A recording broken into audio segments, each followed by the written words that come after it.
This is Algebra 2, Lesson 95, page 394. All right, so far we've had non-linear equations with a linear equation, but now we're going to have two non-linears.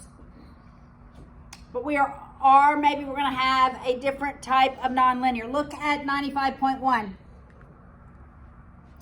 It says solve the system. The first one is a linear function. The second one is a hyperbola. We are always going to substitute from the linear, if you have a linear, to the second degree, no matter what. That's not what the textbook says, but we are going to use substitution from the linear to the nonlinear. All right? So we have 6x minus y equals 5. And then we have x, y equals 4. I'm going to solve the linear function for y. You with me? I'm going to move y to the right through addition. My 6x stays the same. I'm going to subtract 5. So, for the value of y in this equation, I'm going to substitute 6x minus 5.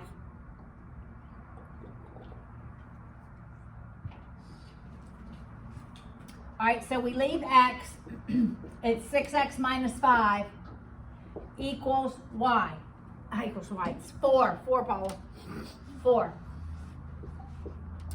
All right, we'll distribute the x so that we have 6x squared minus 5x. Subtract our 4 to set it equal to 0. How are we going to solve for that? Quadratic formula. Come on, guys. I want you to think. I have an x squared. I'm going to quadratic formula. May that be ingrained in your mind. All right. So x is plus. It's not plus. Well, it is. But it's what? Opposite of b, which is going to be 5. Plus minus the square root of b. Negative 5 squared minus 4 times a times c all over 2 times a. All right, let's do the math. That's 5 plus and minus. We know it's going to be over 12. All right, that's 25, right? This is going to be a positive because I have two negatives. So it's 4 times 6. 24 times 4. 96, right?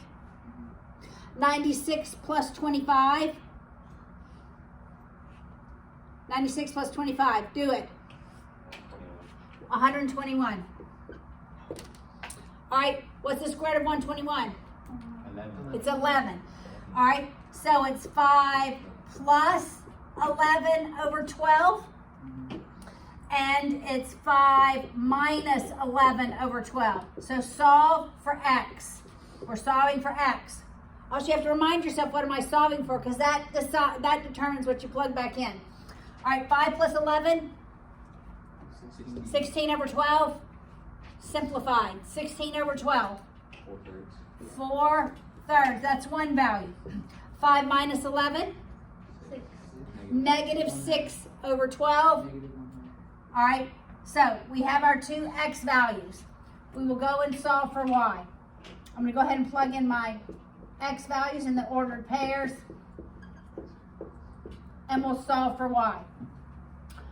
All right, so it's 6 times 4 thirds minus 5. Before I multiply, Simplify. thank you. And so we are going to simplify the 6 and the 3, and that becomes 2. 2 times 4, 8 minus 5. All right, now we'll plug in 1/2. 6 times, it's negative 1/2 minus 5. Negative. We'll simplify that. That's negative 3 minus 5, negative 8. All right, so now we can solve two equations when we have a hyperbola and when we have a line, a linear function. All right, look at example 2. Now we're going to have a circle. I believe it's a circle, yes. It's a circle, and we're going to have a hyperbola. Hopefully my pre-calculus students could look at that and know what those are. So both equations are going to have an x squared and a y squared. Okay, so look at this visually. I'm going to have a circle. You looking? And a hyperbola. What's the most number of solutions I might have? 4. 4 solutions. So when in both equations, x is squared and y is squared, you should look for 4 solutions. All right, so let's do it. X squared plus y squared, I believe, equals 9. 2x squared minus y squared equals -6. All right, you're always going to use elimination. You're either going to eliminate x squared or you're going to eliminate y squared. Which one would you eliminate? Y squared. Y squared. I'm going to add the equations because my y squareds eliminate. So I'm left with 3x squared equals 3. I divide by 3. I have x squared equals 1. What do I do now? I take the square root. When I take the square root on the right-hand side, it is plus and minus. So x is plus and minus. What's the square root of 1? 1. Okay, so we're going to have plus 1 has 2 y's. Uh-oh. When positive 1 has 2 y's, what is it not? A function. These are not functions. Negative 1 will also have 2 y's. All right? We'll plug 1. Didn't close that parentheses. We'll plug 1. Let's just go to the first equation. That just seems... We'll plug positive 1 in. Plus y squared equals 9. That's just 1, right? Subtract 1 on both sides.